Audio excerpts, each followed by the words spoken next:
हम परम पद के अधिकारी हो जाएंगे। शरीर छूटना जो प्रकृति के वश है वो एक क्रिया है, और शरीर राग त्याग करके स्वरूप में स्थित होना ये स्वीकृति है। क्रिया से काम नहीं बनना। शरीर छूट गया बोले इसका काम बन गया, पता नहीं कहां चिंतन था उसका। लेकिन जीते जी राग छूट गया, बिल्कुल पक्की बात, काम हो गया। हम बात जीते जी की करते हैं। जो शरीर में रहते हुए शरीर मुक्त है वही ज्ञानी है, वही भक्त है, वही अनुरागी है। शरीर रागी किसी भी संप्रदाय में, किसी भी मार्ग में हो, वो संसारी ही है। किसी भी संप्रदाय मार्ग का वेश आदि धारण हो, पर शरीर राग है तो उसे संसारी कहते हैं। किसी भी मार्ग का हो, गृहस्थ हो, विरक्त हो, कोई योगी हो, सन्यासी, कोई गृहस्थ, वानप्रस्थ, सन्यास, वैष्णव, रसिक, कोई भी, सबके लिए सिद्धांत है शरीर राग का त्याग। अब बहुत ध्यान पूर्वक सुनना, क्योंकि ये लंबी लड़ाई है। ये युद्ध 1-2 दिन, वर्ष 2 वर्ष वाला नहीं है। इसीलिए इसमें जल्दी कोई तैयार नहीं हो पाता। किसी भगवत प्रेमी महात्मा की कृपा कोर से ही किसी के हृदय में उत्साह आता है कि अब मैं 2-2 हाथ करूंगा और इस माया से लड़कर मायापति पर अपनापन स्थापित करूंगा। जो माया ने अपनापन शरीर, शरीर संबंधी भोग, शरीर संबंधी रिश्ते नाते में फैला दिया है, अब मैं इसे समेटूंगा। अब इसमें सबसे ज्यादा बात यह है कि पूर्वाभ्यास हमारा भोगों का रहा है, बहुत जोर का, मतलब भोगों में ही रहे हैं।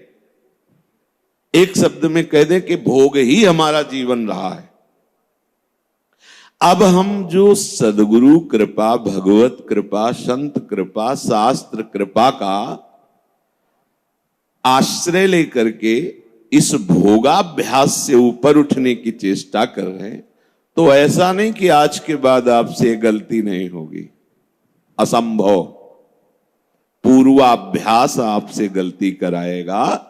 चाहे आप गंगा कसम खाओ, चाहे जमुना कसम खाओ, चाहे अपनी कसम खाओ, चाहे भगवान की कसम खाओ, बिल्कुल सुलझ करके सुनना। इसमें अपने जीवन को भी रखकर हम बोल रहे हैं, आपके लिए ही नहीं। बात तब शास्त्र की समझ में आती है जब जीवन में उसे स्वाद लिया जाए, जीवन में उसे जिया जाए, जो शास्त्र कह रहा है, तब उसका अनुभव होता है। कई बार ऐसा हुआ जीवन में कि ऐसा लगा कि इस चढ़ाई पर शायद हम नहीं चढ़ पाएंगे। बार बार वही फिसलन की वृत्ति, बार बार आकर्षण। कभी लगा कि काम बन गया, अर्थात भगवत राज्य में प्रवेश हो रहा है, तो कभी लगा कि मैं जहां हूं वहीं हूं। कई बार मन में निराशा आती है, उदास वृत्ति होती है। क्या करूं, कौन सा साधन करूं, किसके पास जाऊं, किसको पुकारूं जो हमारी इस समस्या का समाधान कर सके। क्या समस्या? भोगाभ्यास। ये खाऊं, ये देखूं, कोई हमें प्यार करे, कोई मेरा अपना हो। कई तरह की असद वृत्तियां हमारे हृदय में बहुत जन्मों से अधिकार किए हैं। दुर्वासना मम सदा परिकर्षयन्ति, वो खींचती रहती हैं। फिर शास्त्र वचन, संत वचन, गुरु वचन पुनः उत्साह देते हैं, नहीं आगे बढ़ो, आगे बढ़ो। ये जो चर्चा करने जा रहे हैं इसे बहुत ध्यान से सुनना। ये श्लोक मानो उपासक के लिए अमृत है।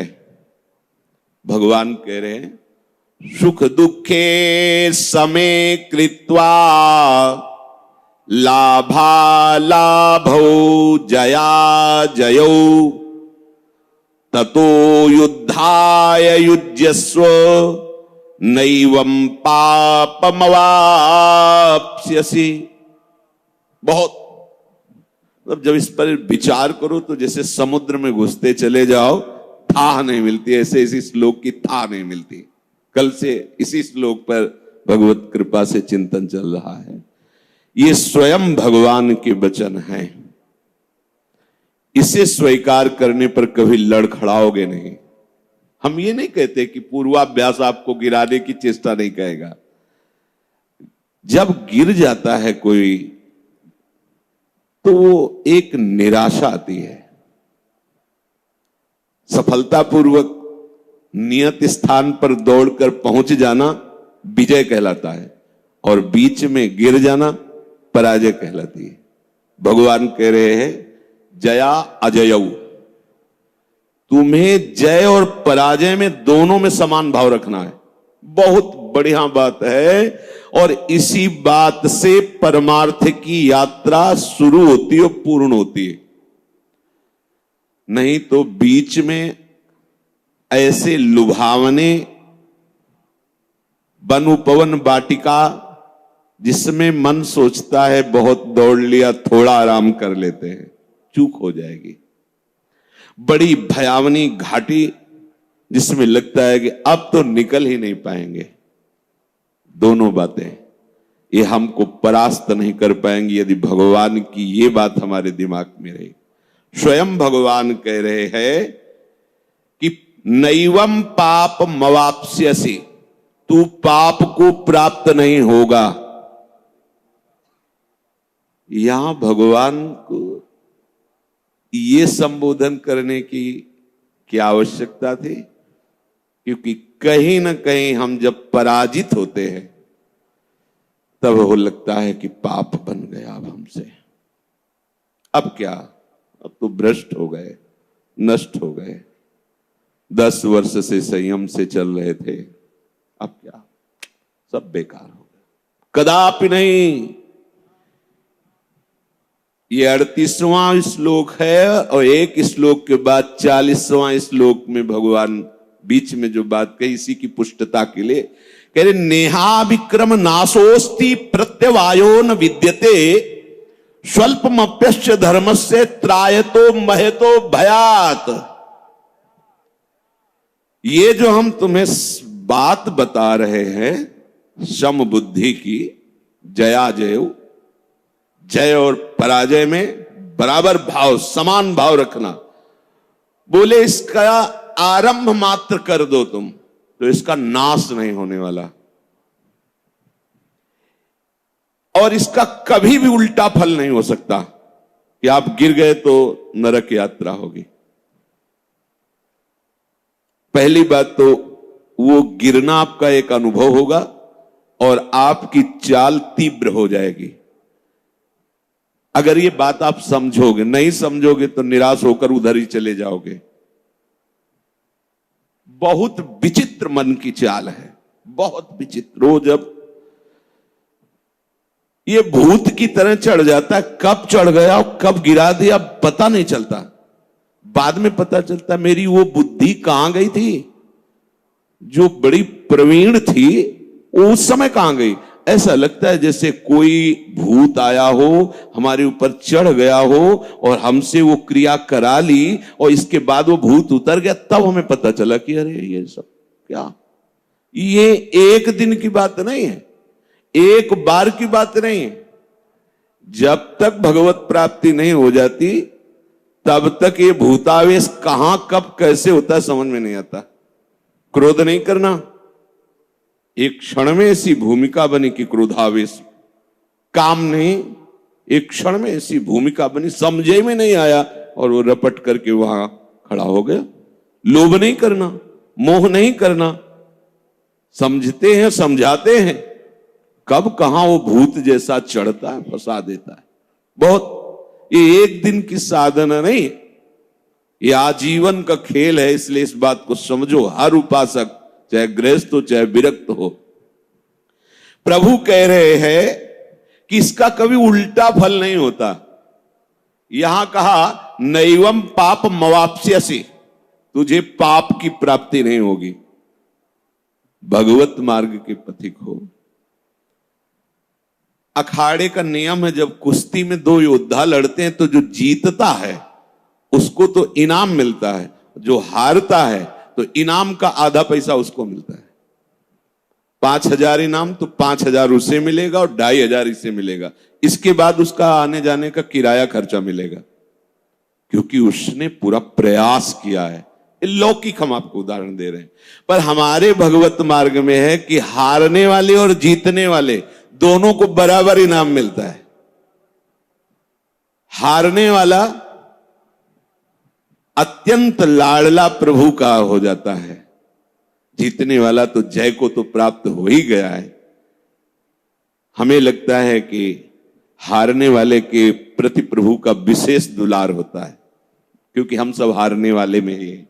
जीतने वाले में जैसे भीष्म जी हैं, कर ली प्रतिज्ञा तो पृथ्वी हिल जाए, आकाश फट जाए, पर उनकी प्रतिज्ञा टूटने वाली नहीं। पर अपने शाम के की सवेरे टूट गई, हार गए। स्वल्पमप्यस्य धर्मस्य त्रायतो महतो भयात, इसका थोड़ा सा अनुष्ठान तुम्हारे जन्म मरण के बंधन को नष्ट कर देगा, महान भय से तुम्हारी रक्षा कर लेगा। नामे भक्ता प्रणश्यति। प्रभु को यह कहने की क्या जरूरत थी, अहम त्वाम सर्वपापेभ्यो मोक्षयिष्यामि मा शुचा, क्योंकि हम लोग संशय आत्मा हैं कि हम परमार्थ में चलते हैं, हमसे ये गलती हो गई हो सकती है, वो आते आगे होती रहेगी महाराज। जब तक आप बहुत ये अजेय योद्धा है मन, कब कहां कैसे ये व्यवहार में जो बातें बनाते हैं, क्या जाने हो, क्या जाने हो। जाके गई न पांव बेवाई, वो का जाने पीर पर आई। अरे भाई वाह वाह, अरे कुछ नहीं, जरा सी बात हुई, साधु की साधुता पूरे जीवन की। कैसे योद्धा है, और किसी और से नहीं, भगवान की प्रबल माया से उसका युद्ध है। कौन ऐसा योद्धा है कि पूरे युद्ध में कहीं उसके घाव ना हो, कहीं चूक ना हो, चाहे जितना बड़ा योद्धा हो। अगर भगवान भी युद्ध की लीला करते हैं तो उनके भी पढ़ के देख लो महाभारत में। ऐसे ही ये परमार्थ का युद्ध है। जब कोई कहता है हम बैरागी हो कि भगवत मार्ग में चलना चाहते हैं, तो एक तरफ भगवान की तरफ देखते कि महाराज आप संभालना, ना इसकी सामर्थ्य है ना हमारी सामर्थ्य है, क्योंकि हमें भी आपने अपनी ही बाहुओं के बल से चलाया है।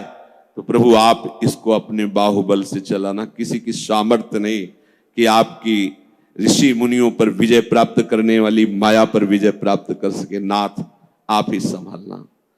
बहुत ज्ञान विज्ञान छाटते बघारते, और जहां उसका एक आक्रमण हुआ तो ढेर हो जाते। माया ऐसी है, शिव विरंचिका मोह को है बपुरान।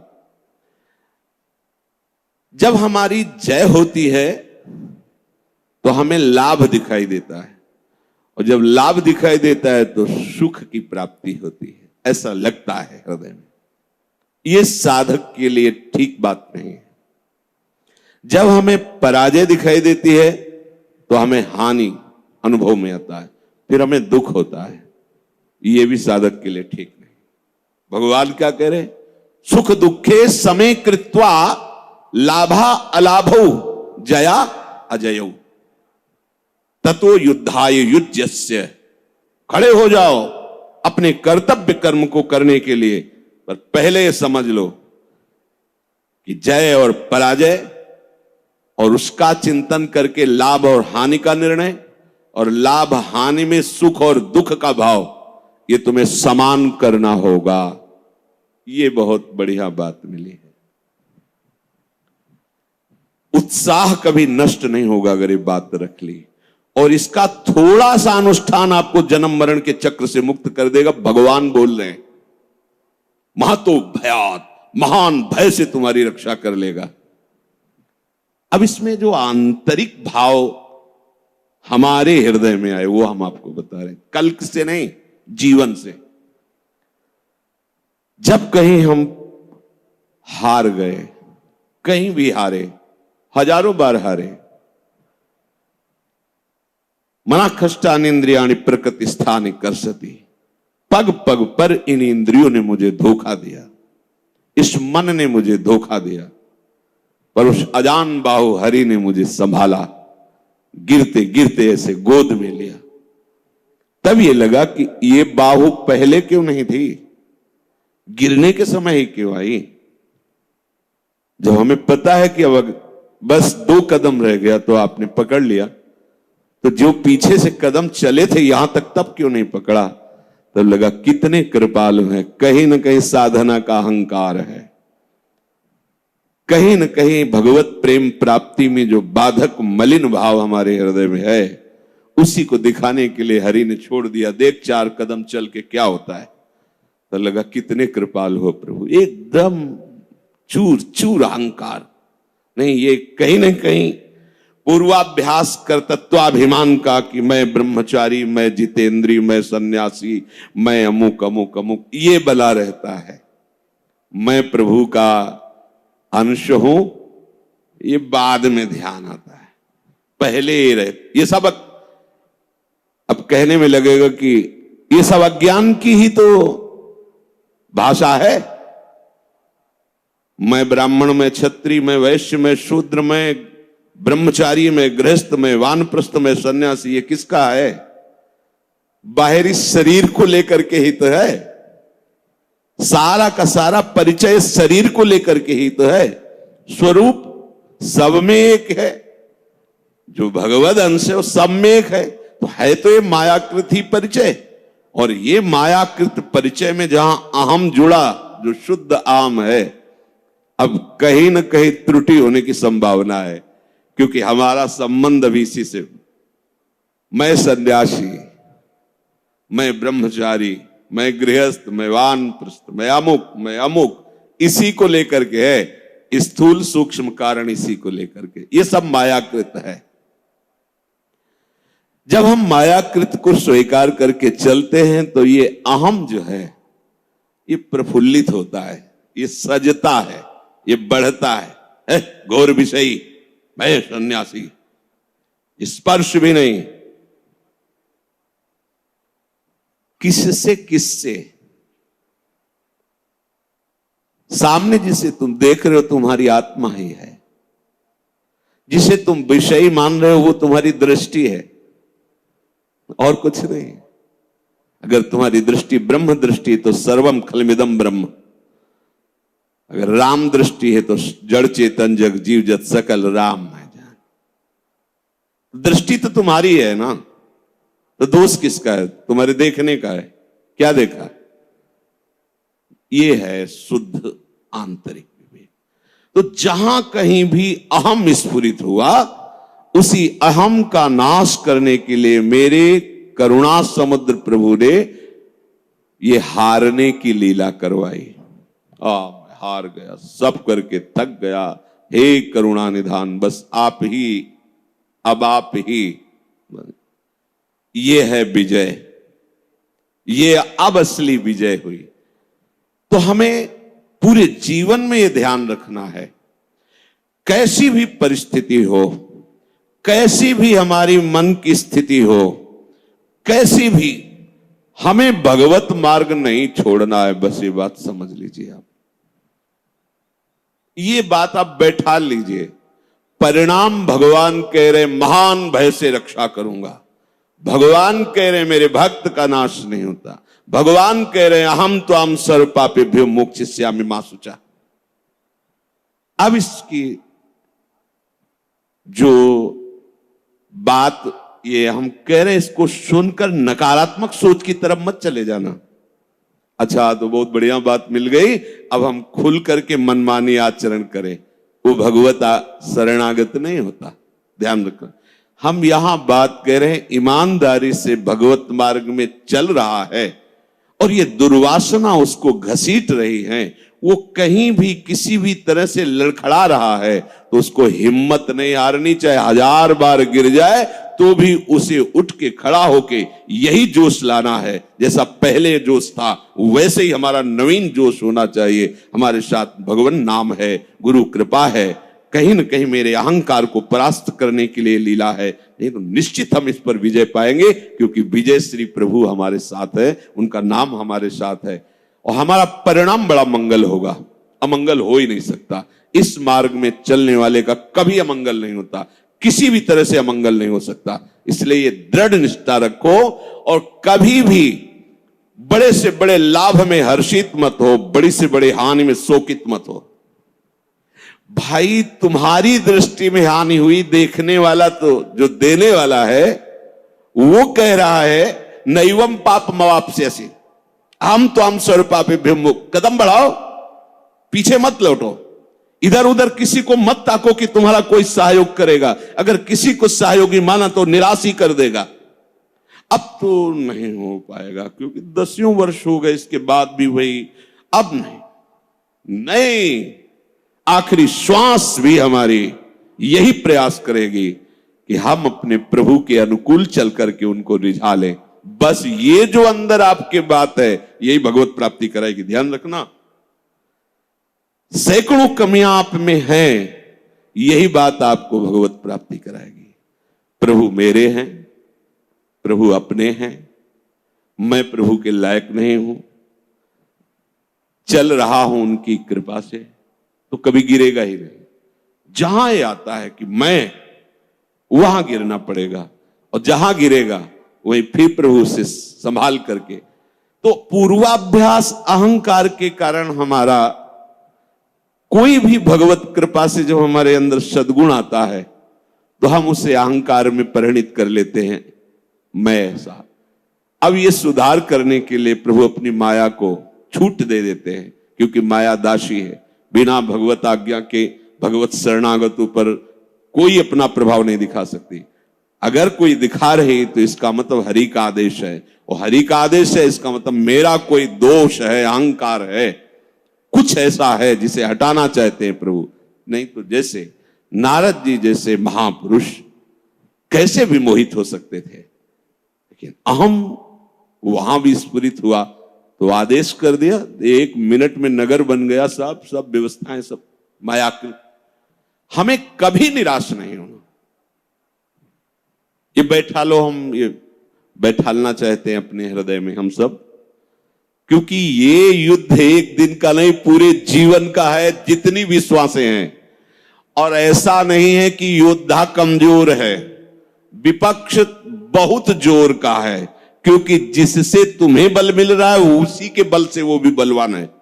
अगर किसी दूसरे का बल होता तब तो हमारा बल बहुत बड़ा है, लेकिन जिस बल के हम आश्रित हैं उसी बल से वो भी बलवान है, विपक्ष भी। तो प्रभु स्वयं कह रहे इस मार्ग में चलने वाले को जय पराजय में समान भाव रखना होगा। बहुत कठिन है, क्योंकि पूर्वाभ्यास बना हुआ है। जय होने में हर्ष मनाया जाता है, पराजय होने में शोक मनाया जाता है, लेकिन परमार्थ का पथिक दोनों में समान रहता है। जय होने पर प्रभु की तरफ देखता है और पराजय होने पर उनकी कृपा का अनुभव करता है। अच्छा हुआ, कहीं ना कहीं मेरा अहंकार था, हे करुणा निधान, संभालते रहना। फिर कदम उसका बढ़ा। सुखी दुखी होना,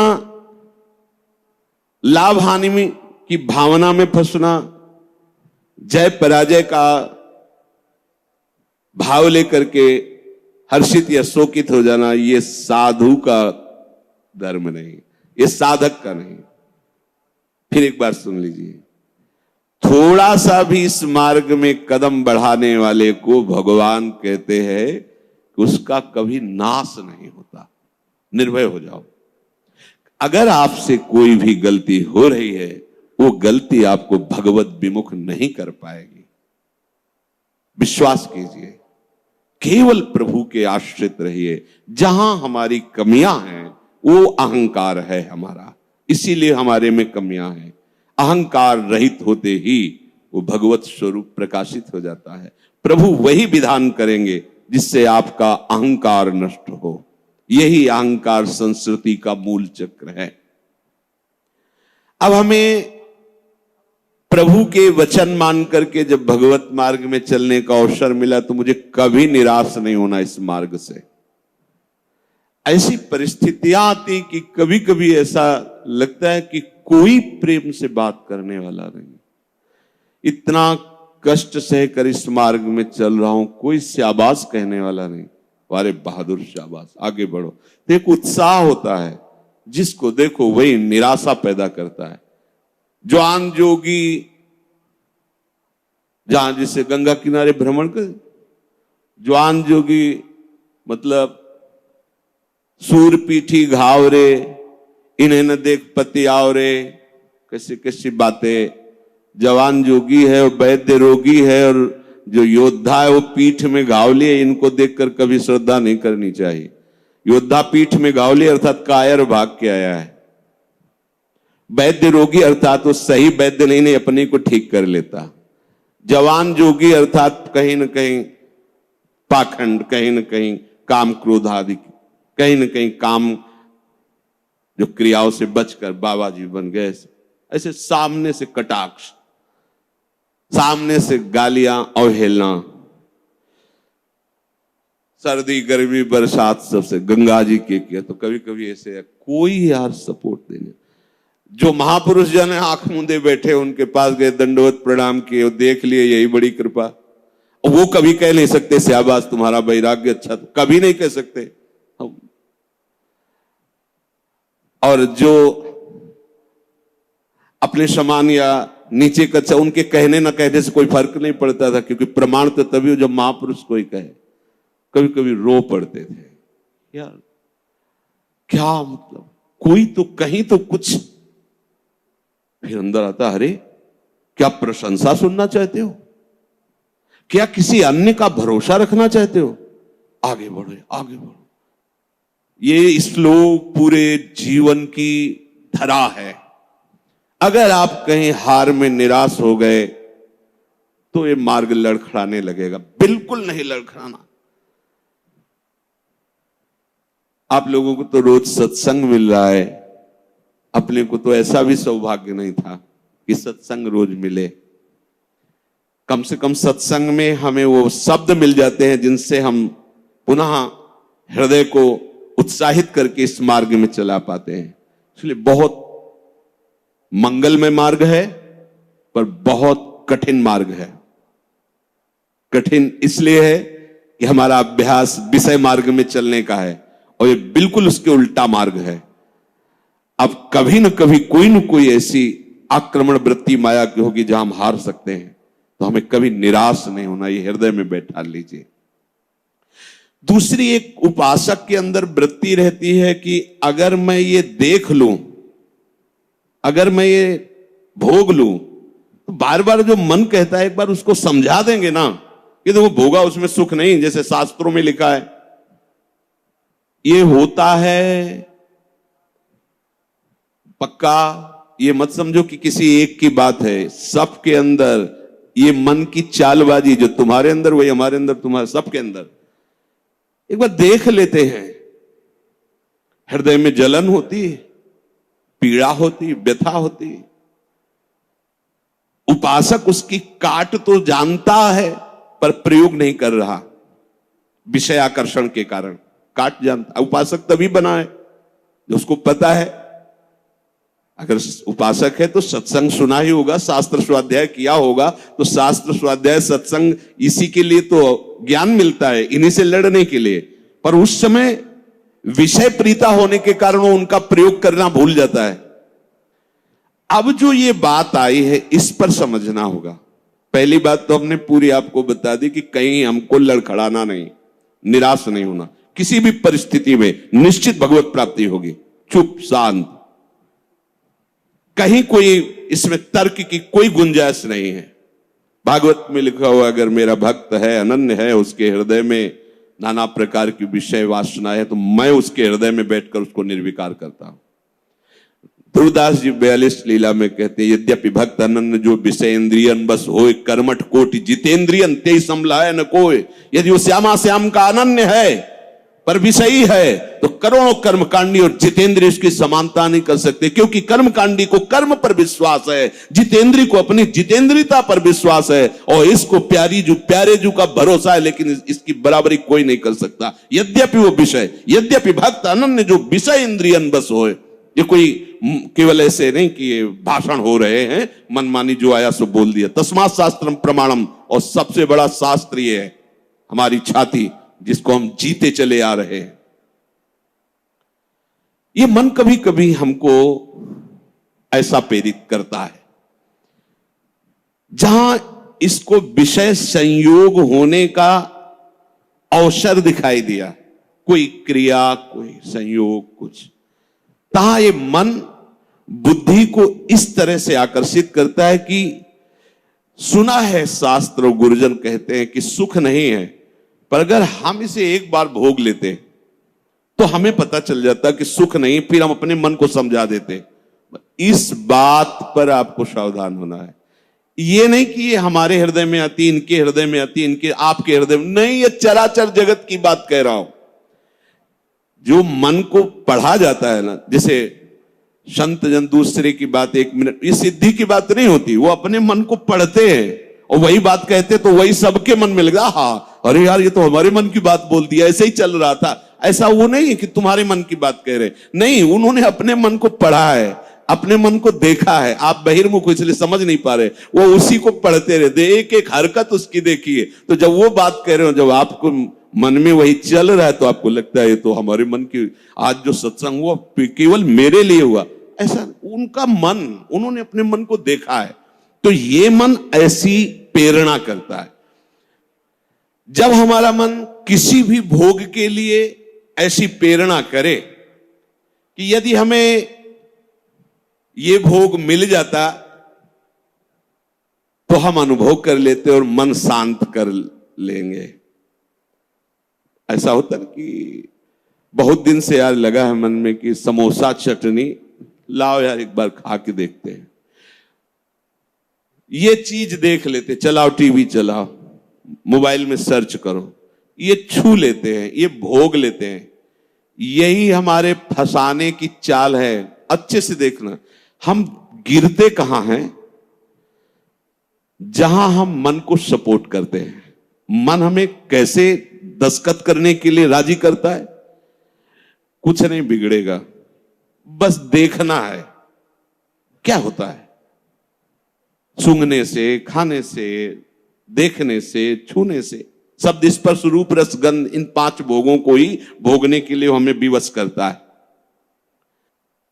मन ऐसा प्रेरित करता है, ऐसा बोले अब शांत हो गया, भजन करते हैं। कई मिनट माला चलेगा, लेकिन अगला प्रोग्राम वो तय कर चुका है।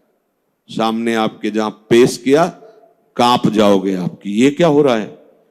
हमने तो सोचा था केवल एक बार देख लेंगे, अब क्या हो रहा है? वो ऐसे दलदल में फंसा देता है कि अगर हरि का आश्रय नहीं है तो कभी नहीं निकल सकता, कभी नहीं निकल सकता। न जातु कामः कामनामुपभोगेन शाम्यति, हविषा कृष्ण वर्तमेव भूय एवाभिवर्धते। ये विषयों की लालसा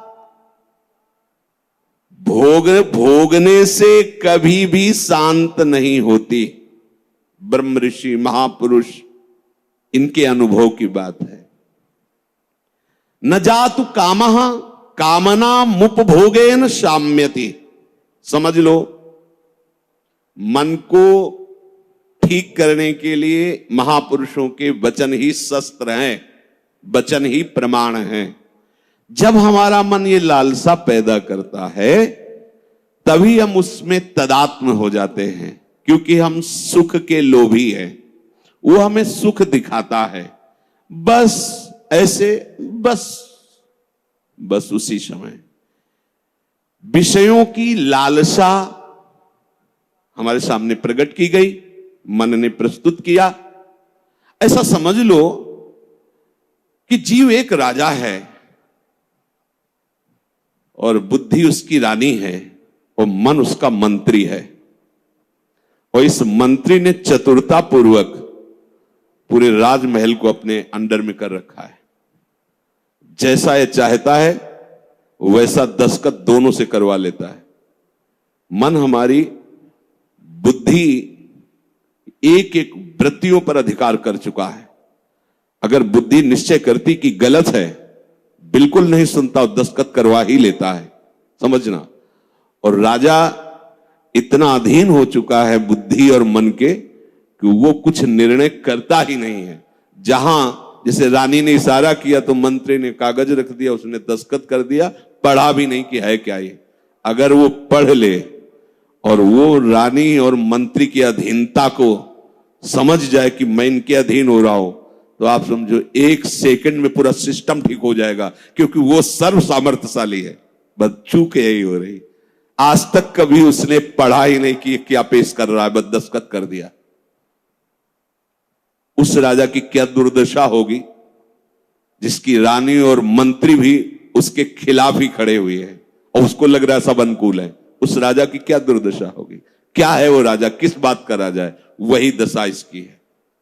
ईश्वर अंश जीव अविनाशी, चैतन्यमल आनंद सुख राशि।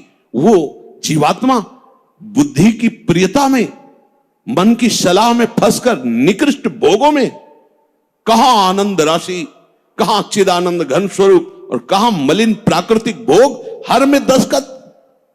सोच ही नहीं पा रहा है।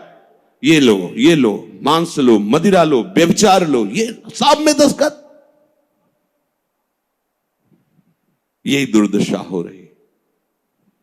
बिना दस्तखत के तुम्हारे ये मन रूपी मंत्री और बुद्धि रूपी रानी कुछ नहीं कर सकती। ध्यान रखना, तुम्हारा सपोर्ट आवश्यक है उसको, और वो तुम्हें 1 सेकंड के कम हिस्से में अपने में कर लेता है, क्योंकि आप इतने आसक्त हो चुके हैं बुद्धि में और मन में कि वो निर्णय मन और बुद्धि का न मानकर सीधा अपना मानते हैं। मुझे ये चाहिए, मैंने ये भोगा, मैं ये भोगूंगा, सीधे। अब आप इस रास्ते को नहीं जान रहे, फंस रहे प्राय सब। मैं इसके बिना नहीं जी सकता, इतना तो मुझे चाहिए ही। ये आज बहुत सोच समझ करके बातें दिमाग में बैठलना, ये शास्त्रीय बातें कम, हृदय की बातें इसमें ज्यादा हम इसलिए कह रहे हैं कि यही हम लड़खड़ा जाते और यही हम फेल हो जाते हैं, और यही लगता है अब क्या है यार, किसी तरह जी लो बस। नहीं, संतों से शास्त्र इसलिए श्रवण किए जाते कि शास्त्र में जो लिखा है उसको तुम्हारे समझने की ज्यादा आंतरिक पहुंच नहीं है। संतों ने उसको जिया है और उस शब्द को उन्होंने स्वाद लिया है, फिर उसे जब बोलते हैं अपने अनुभव के साथ, तो एकदम दिमाग में आके बैठ जाता है। एक बार भी जिस इस देश में उतर गया भोगने के लिए, सिर्फ एकमात्र हरि के चरणारविंद है कि वापस ला सकते, दूसरे की सामर्थ्य नहीं। ये ऐसा दलदल है कि वो धंसता ही चला जाएगा, डूब जाएगा, नहीं निकल सकता, और नहीं निकल पाए आज तक। पूरे अनादि जन्म व्यतीत हो गए। आज हरि कृपा से, गुरु कृपा से साधु संग प्राप्त हुआ है, तो हमें ऐसे दलदल से निकाल कर ऐसे स्वच्छ और सुरक्षित स्थान पर उन्होंने खड़ा कर दिया। तो आप सब ध्यान दीजिए, ये मन आपको कैसे फंसाता है। ये आपके सामने आपकी कमजोरी पा गया है। क्या? जीव सुख समुद्र का अंश है, वो केवल सुख चाहता है। ये कमी पा चुका है कि इसको सुख चाहिए, और सलाह और दिशा दोनों गलत हो गई। सलाहकार मन प्रकृति से मिला हुआ है और दिशा विषय भोगों की तरफ चली गई। अब ये जिस विषय को कह देता है ये स्वीकार कर लेता है। अब इस बात को आपको काटना होगा। वो आपके सामने लालसा पेश करेगा सुख भोग की। अज्ञानी कभी इससे नहीं निकल सकता, ध्यान रखना। और भक्त कभी अज्ञानी नहीं होता। बड़े बड़े भक्तों को देख लीजिए, भक्तराज श्री हनुमान जी महाराज, ज्ञानिनाम अग्रगण्यम बुद्धिमताम वरिष्ठम, भक्तराज गरुड़ जी, जिन पर भगवान स्वयं आसन लगाते बैठते हैं, गरुड़ महाज्ञानी गुण राशि। हाँ, भक्त को कोई कहे कि ये तो अज्ञानी, भक्त परम ज्ञानी होता है। दोनों पक्षों का ज्ञान होता है, प्रेम का भी और आत्मस्वरूप के बोध का भी। ज्ञानी एक पक्ष केवल आत्मस्वरूप का बोध और मुक्त हो गया, और भक्त मुक्त होते हुए भी मुक्ति को न स्वीकार करके आगे बढ़कर भगवत प्रेम राज्य में प्रवेश पाता है। न जातु कामः कामानामुपभोगेन साम्यति। ये बात बैठा लिए भाई, ये जो मन आपको पेश कर रहा है कि ये क्रिया हो जाती, ये भोग मिल जाता तो मुझे शांति मिल जाती और फिर मैं आराम से बैठ के भजन करता, सावधान रहना। ये दुश्मन आपको प्रलोभन में फंसा कर ऐसे दलदल में ले जा रहा है जहां केवल हरि बचा सकते हैं, दूसरा नहीं। केवल हरि, दूसरा नहीं। विश्वास करना, दूसरा कोई नहीं बचा सकता इस दलदल से, क्योंकि आप बचना ही नहीं चाहेंगे। ये ऐसी मृत्यु है कि इससे आप हंसकर गले लगाएंगे, इसके लिए तड़पेंगे। ये न भयावह नजर आएगी और न एक कटु नजर आएगी, पर ये जहर से भी ज्यादा कटु है और मृत्यु से भी ज्यादा भयावह है। ये भगवती माया का जो आकर्षण है, उस समय अगर कोई बचा सकता है तो केवल हरि, दूसरा नहीं। हविषा कृष्ण वर्तमेव भूय एवाभिवर्धते। जैसे अग्नि में घी डालते जाओ तो अग्नि प्रज्वलित ही होगी, बुझेगी नहीं। ऐसे ही तुम्हारे सामने मन की जो जो भेजी हुई भोग लालसाएं हैं, अगर उनको तुम स्वीकृत करते गए तो तुम्हारी कामना तुम्हारा नाश कर देगी, तुम्हारा पतन कर देगी, दुर्गति प्राप्त हो जाएगी। न चेन्द्रियाणाम भोगाभ्यासेन वैतृष्ण्यम कर्तुम शक्यम कस्मात्। भोगों के भोगने से विषयासक्ति, इंद्रियों की भोग चंचलता बढ़ती है। अतः कभी भी भोग भोगने से सुख और शांति नहीं प्राप्त हो सकती। ये वो महापुरुष जो भूत भविष्य वर्तमान तीनों कालों का ज्ञान रखने वाले हैं, और ऐसा ही आप भी अनुभव करके देख चुके हैं। जो गृहस्थ में है या जो विरक्त है, तो अभी विरक्त हुए हो 10-5 वर्ष से, अनादिकाल से भटक रहे हो, तो विषयों में ही तो भटक रहे हो। केवल अभी ये लगता है आपको, ये नया स्वप्न है, तो लगता है कि हमारा जन्म पता नहीं हुआ कि नहीं हुआ, हमने तो जीवन में कभी भोगा नहीं। अरे बहुत पुराने हो, पुराण पुरुष पुरुषोत्तम के अंश हो, तो तुम भी पुराण सनातन हो। अब इस भोगाभ्यास की तरफ कदम यदि बढ़ाया तो जीवन संकट में फंस जाएगा।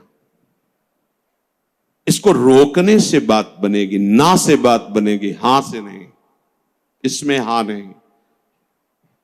ये इतना जिद्दी स्वभाव का मन है कि लाखों बार तुम ना करोगे तो उसके ऊपर भी हां कराने की कोशिश करेगा वो। ये हारने वाला नहीं।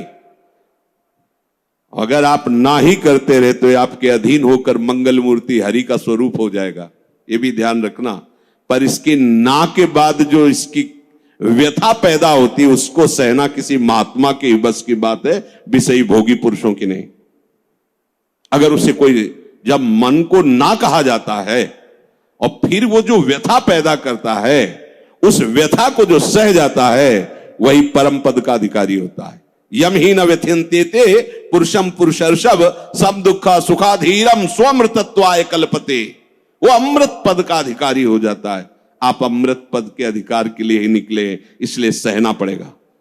और वास्तविक सहना है ही नहीं, भ्रम है। अगर थोड़ा सा विवेक जागृत हो जाए तो हंसकर निकल जाओगे, कोई जलन नहीं, कोई परेशानी नहीं। ये केवल माना हुआ है। जो हम देख रहे हैं कि सामने वो सर्प है, वो है रस्सी। हम बड़े बड़े मंत्रवेत्ता बुला रहे हैं, बड़े बड़े अनुष्ठान कर रहे हैं, उससे क्या होगा? वहां कोई फर्क पड़ने वाला है? कदम नहीं बढ़ रहा, डर रहे हैं, पर है क्या रसी? एक का जब पता चला तब एकदम भय खत्म हो गया। कुछ नहीं, मेरा गोविंद ही सब रूपों में लीला कर रहा है। जहां असलियत पता चला तो कोई क्लेश नहीं, कोई हंसी आएगी, अपने ऊपर हंसी आएगी। का फंसा था। जैसे ठूंठ को भूत मानकर भयभीत हो रहे, पर जब नजदीक गए तो हंसी आएगी। इसको भयभीत, ये तो लकड़ी का ठूंठ है, इसको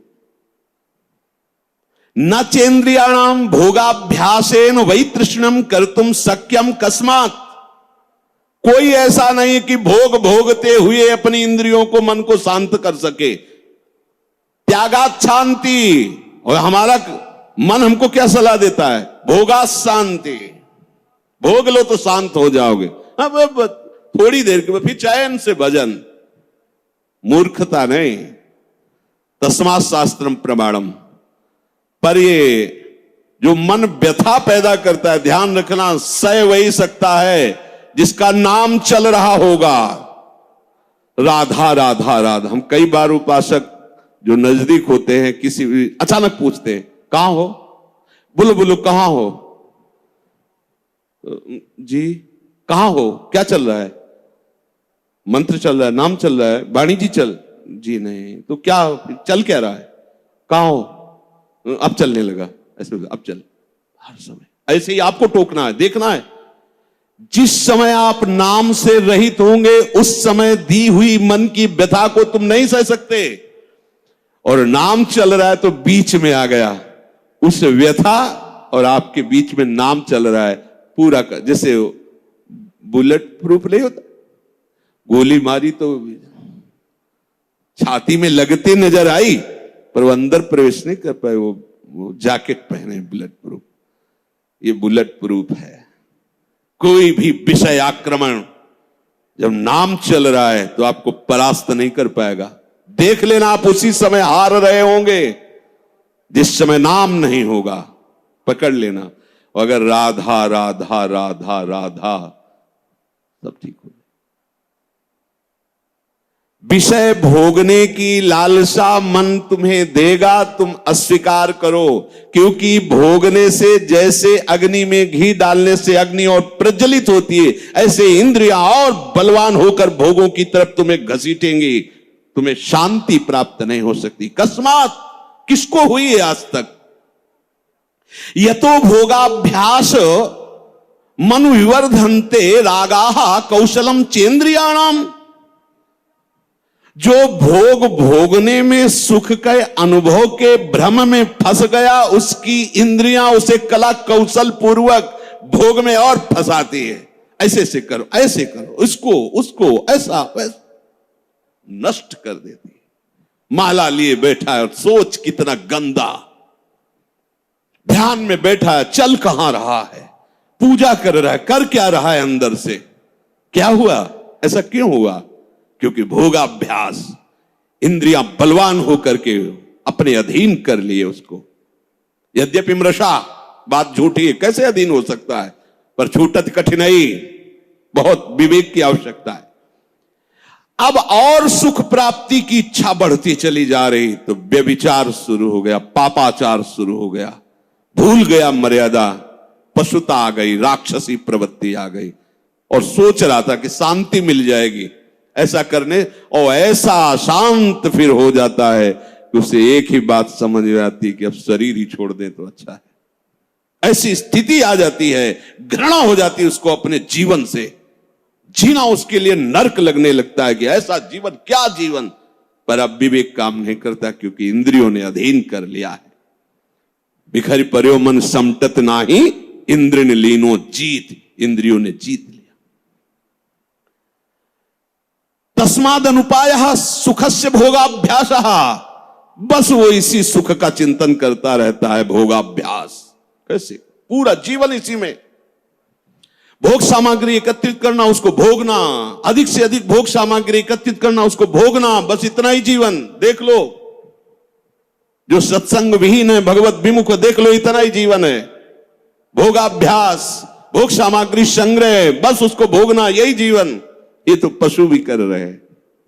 खान पान निद्रा भय हार मैथुन। बोले जो, बहुत ध्यान से सुना, अभी शांत बैठा था, और मन ने भोग लालसा उसके सामने रखी, वो तदात्म हो गया और भोग करके अब सुख शांति प्राप्त करने की इच्छा में सम्मिलित हो गया। बोले उसकी ऐसी दुर्दशा हो गई, सा खलवयम वृश्चिक विषभीत इवासी विशेषण दष्टो या सुखार्थी विषयानुवासितो महत दुख पंके निमग्नो इति। बिच्छू के डंक के जहर से बचने के लिए उसने अपने हाथ को सुरक्षित समझा सांप के बिल में डालना। अब उसकी क्या दुर्दशा होगी। भाव इसका थोड़ी सी जलन दे रहा था जब हम कह रहे थे ना, हम उस बिच्छू के डंक जैसी बात को नहीं सह पाए, और जब विषय भोगा तो कैसा, जैसे सांप के बिल में उसके मुंह में हाथ लगा देना। अब वो जो सांप काटा, अब बहुत 45 मिनट जियोगे, अगर इंजेक्शन सही नहीं मिला मरी जाओगे, क्योंकि वो कोबरा का जहर पूरे शरीर में फैल जाएगा। और एक कोबरा नहीं, हमारे अनंत कोबरा डसते रहते दुर्वासना के। समझिए, पहले शांत था, भोग लालसा प्रकट हुई, जलन हुई। जब आपने उसे ना कहा तो वो जलन जो हुई, अगर उसको नहीं सह पाए और भोगाभ्यास में उतर गए तो ऐसा समझ लो कि बिच्छू के डंक के भय से बचने के लिए सांप के बिल में हाथ डाल दिया। शास्त्र कहे सा खलवयम वृश्चिक विष भीत इवासी विशेषण दष्टो या सुखार्थी विषयानुवासितो महत दुख पंके निमग्न। अब वो महा दुख में फंस गया। इसलिए मन के द्वारा जो दी हुई भोग लालसा है, आपके बिना ये कुछ कर नहीं सकता। आपको दस्तखत नहीं करना है, बस इतनी बात है। दस्तखत का तात्पर्य स्वीकृति। हाँ ठीक है, बस इतना कहने की देर है। आगे तुम रो चिल्लाओ, तुम्हारी कोई बात नहीं सुनेगा मन, पर पहले वो हां करवाएगा। इसकी चाल है, बिना तुम्हारी हां के कुछ नहीं कर सकता है। ये बात समझ लो। सब यही सैकड़ों बार प्रश्न होते हैं, वो हमारे अंदर ऐसा, वो ये काम, वो ये बात तुमसे सुधरेगी, किसी के आशीर्वाद से नहीं सुधरेगी। ये भी ध्यान रख लो, ये भी अनुभव की बात कहते हैं। कहीं भाग के किसी के भी पास चले जाओ, किसी का ऐसा नहीं होगा कि हाथ रख दे तुम निष्काम हो गए। वो तुम्हारी स्वीकृति है, वो सत्संग के द्वारा स्वीकृति। आप बदलिए, आप नहीं बदलेंगे तो किसी की सामर्थ्य नहीं कि आपका हृदय निष्काम कर सके। ध्यान रखना, वो आपकी स्वीकृति होगी। हां, संत महात्माओं के वचनों के बल पर हम ये स्वीकृति बदलते। जैसे आप सुन रहे हैं, अब इसका आप अभ्यास कीजिए। पर अंतर्मुख साधक इस बात को समझ पाएगा कि मन ने कब भोग लालसा पैदा कर दी और आपने कब उसकी स्वीकृति कर ली। ये दोनों बातें। वो इतना चतुर है मन कि आपको 1 सेकंड के कम हिस्से में स्वीकृति लेके क्रिया में उतार देगा। क्रिया का मतलब बाहरी ही नहीं, अंदर पूरा मनोराज्य शुरू कर देगा और आप फंसे हुए उसी में डोलते रहेंगे। चतुर उपासक हो। चतुर कौन? रामाय भजे थे चतुर नर। राधा राधा राधा राधा, क्योंकि जब आप मनोराज्य में विचरण करने लगेंगे तो नाम छूट जाएगा। नाम छूटा मतलब हानि हो गई। पकड़ो, तुरंत पकड़ो। यही हमारा साथी, यही हमारा मित्र, यही हमारा बल है नाम, जो हमें इस मन की दुर्वासना द्वारा घसीटने पर भी नहीं घसीट पाएगा।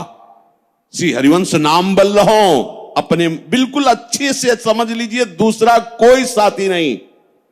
आप हमारे पास 24 घंटे रहिए, स्वीकृति न कीजिए तो कुछ नहीं है।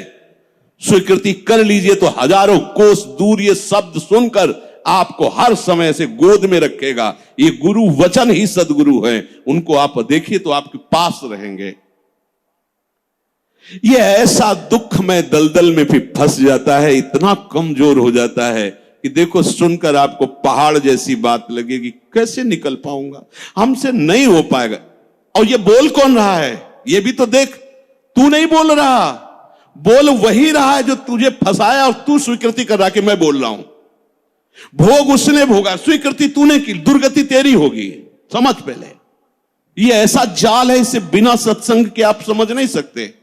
सब का सब धरा धरा। भगवान कह रहे मना कष्टान इंद्रियाणि प्रकृति स्थानी कर सती, तू मेरा अंश, ममैव अंशो, तू मेरा है और ये प्रकृति का अंश प्रकृति में जा रहा है। तू समझ, तो तेरे ही दस्तखत से, तेरी ही स्वीकृति से तेरी दुर्गति हो रही, स्वीकृति बदल। अब अगर हम हमसे ऐसी कोई चूक हो गई है तो हमें चिंता नहीं करनी, अब लो नशानी अब ना। अगर ऐसी चूक हो जाए, कभी असावधानी हो सकती, तो हमें निराश नहीं होना। सुख दुखे समय कृत्वा लाभालाभ हो जाए, ये आप बैठा लीजिए, नहीं तो ये आपको परमार्थ से अलग कर देगी, चाहे आप 20 वर्ष चलें। बहुत बड़ा युद्ध है, वो डट के खाना पानी बांध के युद्ध में आया है। ऐसा वो योद्धा नहीं है कि पानी पीने के लिए छोड़ के चला जाएगा। जब तक वो तुम्हें परास्त नहीं कर देगा तब तक वो हटने वाला वीर नहीं है। काम क्रोध लोभ मोह मद मत्सर, और आप महावीर हैं क्योंकि हरि की शरण में हैं। अगर आप नाम नहीं छोड़ेंगे, देखो 2 ही बातें कही गई, साधन को हरि भजन है, कै सत्संग सहाय। 2 बात पकड़ लो, सत्संग मिल गया मतलब परम पद में आरूढ़ होने की पूरी सामग्री मिल गई। अब आपको नाम नहीं छोड़ना है।